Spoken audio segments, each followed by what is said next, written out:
Le Mans FC se lance dans le crowdfunding, le financement participatif. Objectif, trouver 35 000 € et surtout, tourner la page du foot business.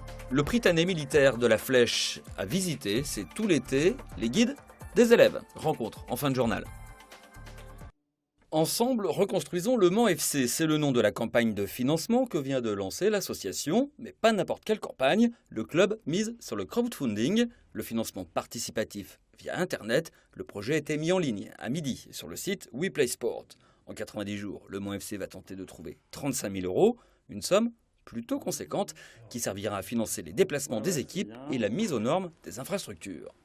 On s'est focalisé sur 2 pôles, de manière à ne pas élargir l'ensemble de l'appel au financement global, ce qui était démesuré et complètement irraisonné. On s'est focalisé sur 2 postes qui pouvaient être compréhensibles par l'ensemble des internautes.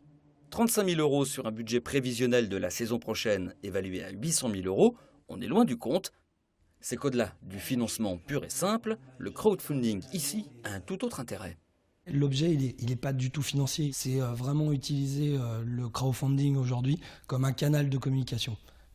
C'est un principe intéressant qui va permettre de fédérer l'ensemble des Sartois, Manceaux et Sartois, autour de ce projet-là et de se le réapproprier.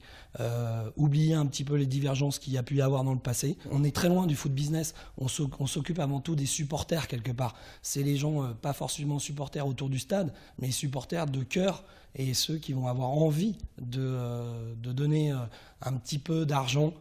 Avec des contreparties, pour un don de 10 €, c'est une place pour un match. Pour 15 € de plus, vous aurez en prime votre nom inscrit à l'entrée du stade pendant toute la saison.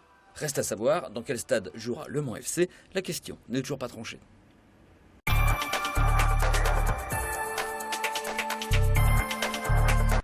Fly, dans la tourmente, le groupe propriétaire des 114 magasins de France recherche un repreneur.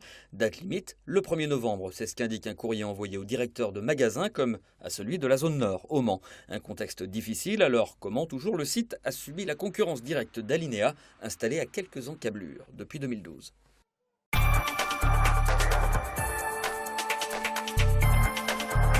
Un mot de politique au Mans, Christelle Morancet demande au maire d'agir pour effacer les tags apparus ces dernières semaines sur les murs.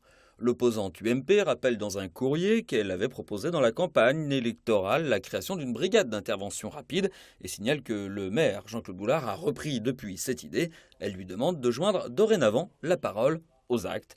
La propreté de la ville était l'un des axes majeurs de la campagne électorale de Christelle Morancet.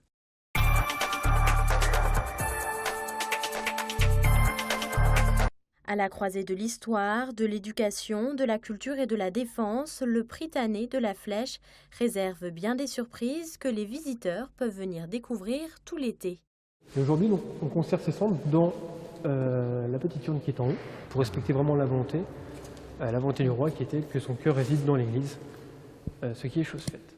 C'est qu'il y a un élève en classe préparatoire qui fait visiter les lieux, un exercice de guide auquel il se plie depuis 5 ans. Et en fait, tout au long de nos visites, on apprend à améliorer notre visite, à améliorer nos propos et à les rendre plus précis et plus pertinents. Donc c'est au fur et à mesure, au bout de mes 5 ans, que j'ai appris à vraiment faire une visite, je ne dirais pas parfaite, mais qui correspond à une bonne visite. De l'église Saint-Louis aux instruments de physique en passant par la salle des souvenirs, ses grands-parents et leurs petits-enfants apprennent l'histoire de ces lieux fondés par Henri IV il y a 400 ans. Une visite au goût du souvenir pour cette famille. Nous voulions faire plaisir à nos petits-enfants pour qu'ils voient où leur autre grand-père a été formé il y a bien longtemps. Et si certains visiteurs ne sont pas avares de questions, pour compléter les connaissances des jeunes élèves, il y a toujours Jean-Claude Ménard, l'encyclopédie vivante de ces lieux. J'aime beaucoup l'histoire et là, ici, cette maison, ces murs respirent l'histoire de notre pays.